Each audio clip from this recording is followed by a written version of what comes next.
মোবাইলে দীর্ঘক্ষণ স্ক্রল করার পর শেষ কবে আপনি নিজেকে ক্লান্ত বা অবসাদগ্রস্ত মনে করেছেন? হ্যাঁ, সবারই কম বেশি একই অবস্থা। সামাজিক যোগাযোগ মাধ্যম আমাদের মানসিক স্বাস্থ্যের উপর মারাত্মক প্রভাব ফেলতে পারে, আর এ কারণে এই খবরটি বেশ বড় ধাক্কা দিয়েছে।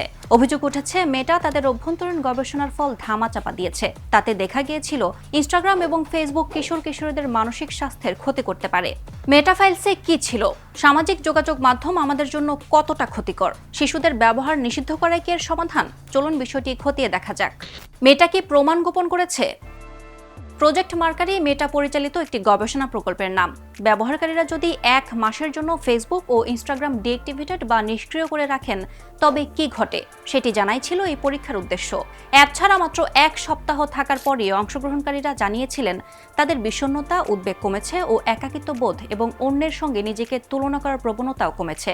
মেটা এই ফলাফলগুলো কখনোই প্রকাশ করেনি। যুক্তরাষ্ট্রের আদালতের নথি অনুযায়ী উল্টো তারা প্রকল্পটি বাতিল করে দেয়। অন্যদিকে মেটা বলছে গবেষণাটিতে ত্রুটি ছিল, কিন্তু স্কুল কর্তৃপক্ষ এবং অভিভাবকেরা মামলা করছেন। তাদের দাবি, অনেক আগে থেকে মেটা জানতো যে তাদের প্ল্যাটফর্মগুলো শিশু কিশোরদের ক্ষতি করছে। মেটার নিজস্ব গবেষণা এর একমাত্র প্রমাণ নয়। শিশু ও সোশ্যাল মিডিয়া, বিজ্ঞান কি বলছে? বিশ্ব স্বাস্থ্য সংস্থা 44টি দেশের ডেটা বা তথ্য বিশ্লেষণ করেছে।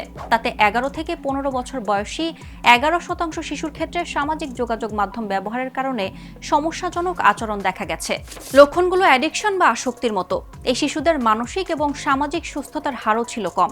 WHO সতর্ক করে বলেছে যে এই প্রবণতা শিশুদের বিকাশ ও মানসিক স্বাস্থ্যের উপর দীর্ঘমেয়াদী প্রভাব ফেলতে পারে।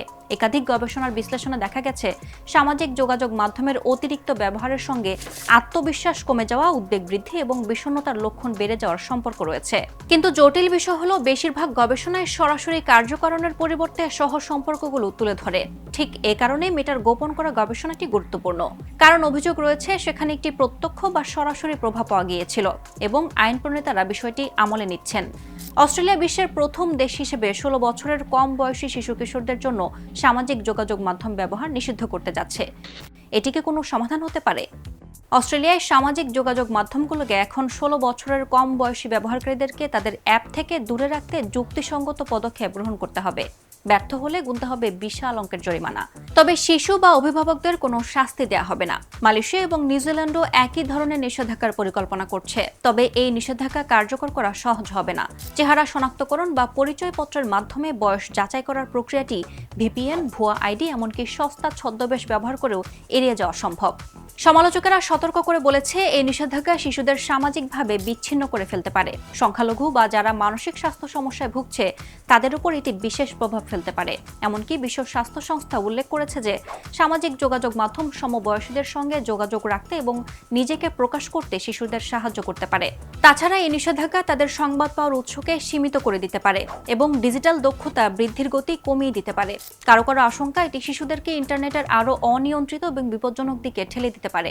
আপনার অভিজ্ঞতা কি? সামাজিক যোগাযোগ মাধ্যমকে আপনাকে সংযুক্ত থাকতে সাহায্য করে নাকি উল্টো আরও খারাপ বোধ করায়? কমেন্টে জানান আমাদের।